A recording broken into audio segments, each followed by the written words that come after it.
حضرت ذوالقرنین رضی اللہ تعالیٰ عنہ، اللہ تعالیٰ نے انہیں زمین میں اقتدار دیا تھا۔ 4 لوگ دنیا میں ایسے ہو چکے ہیں جنہیں اللہ تبارک و تعالیٰ نے پوری دنیا میں اقتدار دیا، ایک وقت میں پوری دنیا کا ایک ہی بادشاہ۔ 2 مسلمان تھے، 2 کافر۔ مسلمانوں میں حضرت سلیمان علیہ السلام اور جناب ذوالقرنین علیہ السلام، اور کافروں میں بخت نصر اور نمرود۔ یہ 2 لوگ ہیں جنہیں اللہ نے پوری دنیا میں اقتدار دیا، اور پھر اس کے بعد آنے والے وقت میں اللہ تعالیٰ امام مہدی کو سارا اقتدار عطا فرمائے پوری دنیا کا۔ حضرت ذوالقرنین کے بارے میں 2 روایات ہیں، ایک تو یہ ہے کہ وہ نبی تھے اور ایک یہ ہے کہ نہیں وہ ولی تھے، لیکن مجھے حضرت مولا علی شیر خدا رضی اللہ تعالیٰ عنہ کا قول ملا ہے جس میں آپ نے فرمایا کہ نہیں وہ نبی نہیں تھے، تو اس لیے میرا نظریہ یہی ہے کہ وہ اللہ کے ایک نیک بندے تھے۔ اللہ نے انہیں پوری زمین میں اقتدار دیا۔ وہ ایک مہم پہ نکلے، ان کا ارادہ بنا کہ میں ذرا دنیا کا چکر لگاؤں، تو انہوں نے سفر شروع کیا کہ میں دیکھوں ذرا سورج غروب کہاں ہوتا ہے۔ تو فرماتے میں پہنچا، بڑا گیا، لیکن میں اس مقام تک پہنچ گیا جہاں سورج غروب ہوتا ہے، تو پھر میں نے دیکھا کہ ایک سیاہ کنواں ہے جس کے اندر جا کے وہ چھپ گیا ہے، لیکن رب کریم کی اس حقیقت تک میں پہنچ سکا نہیں۔ پھر آپ فرماتے ہیں کہ میں آگے نکلا تو مجھے ایک قوم کے بارے میں بتلایا گیا جو بڑی خونخوار قوم تھی، بڑی خونخوار، اس کو یاجوج اور ماجوج کہا جاتا ہے۔ یہ قوم اتنی خونخوار تھی کہ یہ درندوں کو بھی کھا جایا کرتی تھی، اتنے لمبے چوڑے ان کے قد تھے، اتنے زیادہ طاقتور تھے کہ سانپ اور بچھو بھی کھا جاتے تھے۔ یہ نکلا کرتے تھے سبزے کے دنوں میں تو ساری کھیتیاں اجاڑ جاتے تھے، ہر چیز تباہ کر جاتے تھے، حتیٰ کہ انسانوں تک کو کھا جاتے تھے۔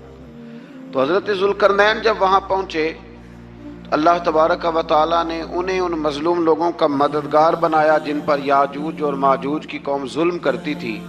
انہوں نے آپ سے کہا کہ حضور مہربانی فرمائیں، اس قوم سے تو ہماری جان چھڑائیں۔ آپ نے فرمایا تم میری مدد کرو۔ انہوں نے کہا حضور کس طرح؟ فرمایا بس جسمانی طور پر میری مدد کرو۔ تو آپ نے پھر وہاں ایک دیوار بنائی، ایک دیوار لوہا کاٹ کر، سیسا پگھلا کر، پتھر ڈال کر ایک بڑی موٹی تازی دیوار بنائی، اور اتنی اونچی بنائی، اور پھر اس کے چاروں جانب آگ جلائی تاکہ وہ لوہا اس طرح پگھل جائے کہ وہ دیواروں کے ساتھ چپک جائے، تاکہ کوئی آدمی پیر رکھنا چاہے تو پیر رکھ کے اس پہ چڑھ نہ سکے۔ آپ نے وہ دیوار بنائی۔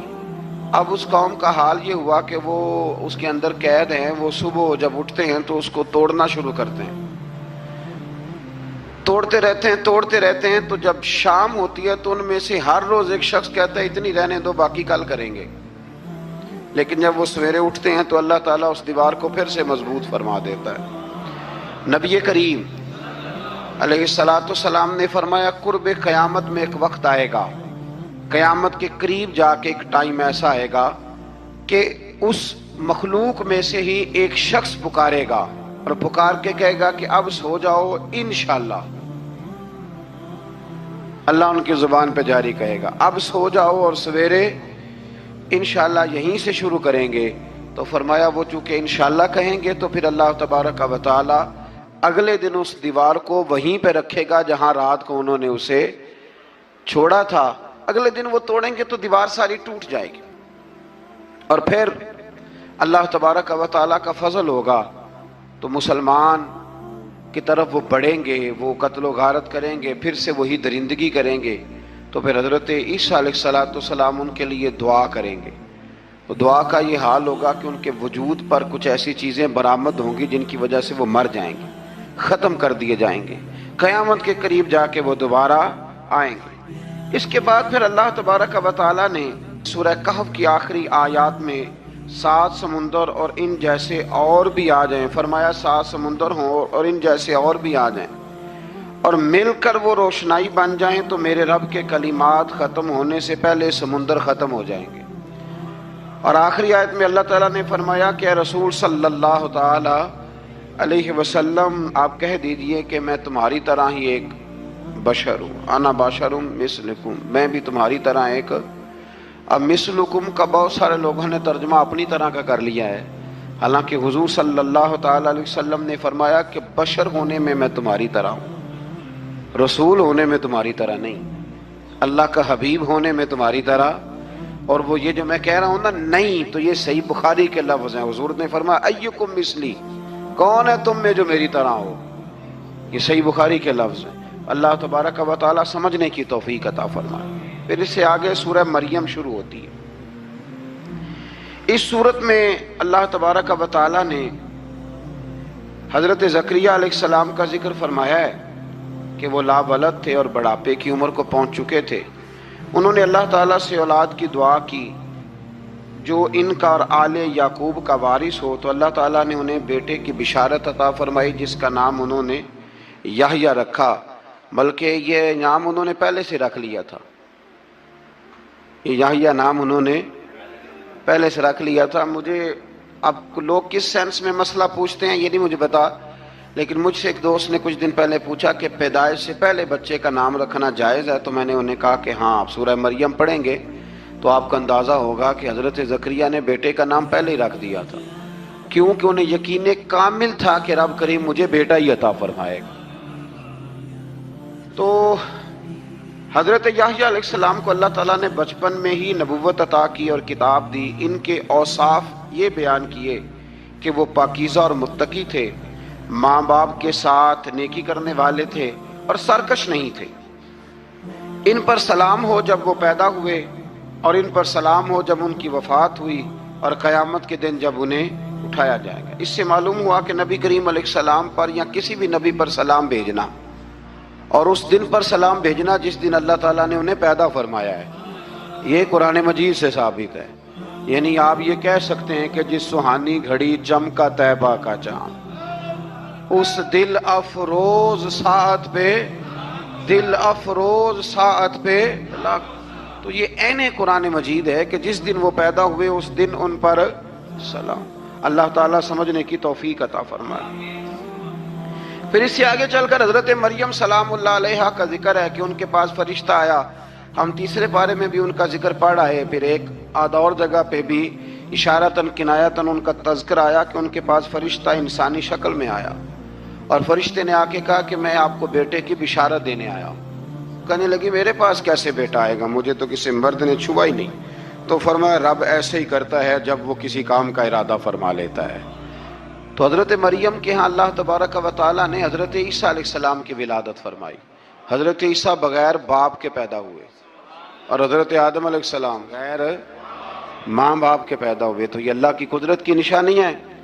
अब हज़रत ईसा अलैहिस्सलाम की जब विलादत हुई तो ये आपका मुजज़ा और हज़रत मरियम की करामत सामने आई कि आप एक खुश्क खजूर के नीचे बैठी तो अल्लाह ताला ने उसे सरसब्ज़ व शादाब कर दिया, और आप उसको हिलाती थी तो वो खजूरें गिरती थी। बड़ी परेशान थी आपके कौम के सामने, क्या मुंह लेके जाऊंगी, लोग क्या कहेंगे। लोगों के लिए इल्ज़ाम लगाना, प्रोपेगेंडा करना बड़ा ही आसान काम है। दो ही तो काम दुनिया में आसान है, एक बदगुमानी करना और एक ग़ीबत करना, और इतना मज़ेदार काम है कि आप सारी दिहाड़ी कराएंगे। कोई बंदा थकने को तैयार, माज़अल्लाह सुम्मा माज़अल्लाह सारा दिन, और अगर आप कहें कि अल्लाह का जिक्र करो, तस्बीह ले लो, सिर्फ 500 दफ़ा दुरूद शरीफ पढ़ लो, तो फिर क्या बनेगा, काम याद आ जाएगा। बहुत सारे लोगों निकल लेंगे।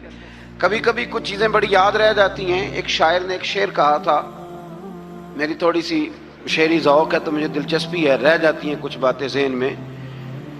एक दफ़ा हमारे एक दोस्त के बारे में कुछ प्रोपेगेंडा होने लगा, तो मैंने उन्हें एक शेर लिख के भेजा, मुझे याद था।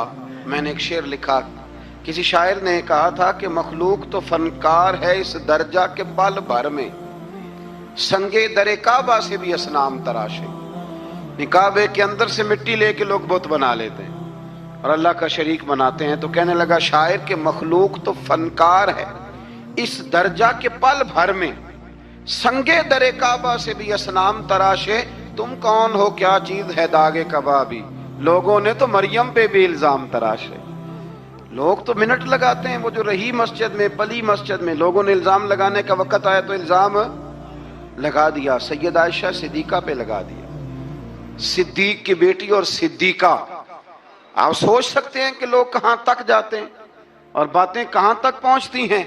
तो ये मेरे रब करीम का फजल और करम है कि जनाब मरियम की बारात का ऐलान भी कुरान ने किया और हजरत आयशा सिद्दीका की बारात का ऐलान भी कुरान पाक ने फरमाया, ये भी कुरान मजीद ने फरमाया है। और कल परसों भी बात हो रही थी हजरत यूसुफ अलैहिस्सलाम की, तो इल्जाम तो लगते रहते हैं। तो मैंने उस दिन भी सवाल किया था, फिर दोहराता हूं कि गलती क्या थी हजरत यूसुफ की। कभी कुआं अंधेरा, कभी भाइयों के थप्पड़, कभी मिस्र का बाजार। और जरा सोचो तो सही, जब बोलियां लगती हैं इंसान की तो क्या हाल होता है। और फिर जरा ये भी तो देखो ना कि जब जुलेखा ने इल्जाम लगाया तो फिर क्या हाल है। और फिर 12 साल की जेल पर रब फरमाते हैं शाने मैंने यूसुफ को ही अता फरमाई। तो हजरत मरियम सलामुल्लाह अलैहा जब वो बेटा लेके गई उनके पास, तो उन्होंने कहा ये कहां से आ गया। आप फरमाने लगी मैंने तो चुप कर रोजा रखा हुआ है, इसी से पूछ लो ये कहां से आया है, यही बताएगा। पंघूड़े में थे हजरत ईसा अलैहिस्सलाम, पंघूड़े में। तो कुरान मजीद कहता है कहने लगे काला इन्नी अब्दुल्लाह। हजरत ईसा बोले और बोल के कहने लगे मैं अल्लाह का बंदा हूं। और आतानी अल किताब, खाली नहीं आया, किताब साथ लेके आया हूं। वजअलनी नबिय्या, और उसने मुझे नबी बना के भेजा है। तो हजरत ईसा अलैहिस्सलाम पंघूड़े में हैं तो कलाम फरमा रहे हैं, अपने नबी होने का ऐलान फरमा रहे हैं। अब उस बंदे के करीब जाके उससे सवाल करने को दिल नहीं करता जो नबी पाक के बारे में कहता है 40 साल के बाद नबी बने।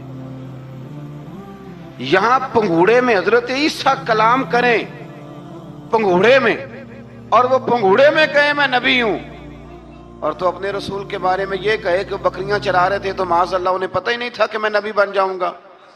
ऐसी कोई बात नहीं। आला हजरत फरमाते हैं अल्लाह अल्लाह वो बचपने की फबन, यानी बचपन में भी रंग ढंग निराले थे मेरे रसूल की। अल्लाह अल्लाह वो बचपने की फबन, उस खुदा भाती सूरत पे लाखों सलाम, उस खुदा भाती सूरत पे। और मरहूम आजम चिश्ती ने भी एक जुमला बड़ा खूबसूरत कहा, उसने कहा तेरी हयात पाक का हर लम्हा पैगंबर लगे, तेरी हयात पाक का हर लम्हा पैगंबर लगे।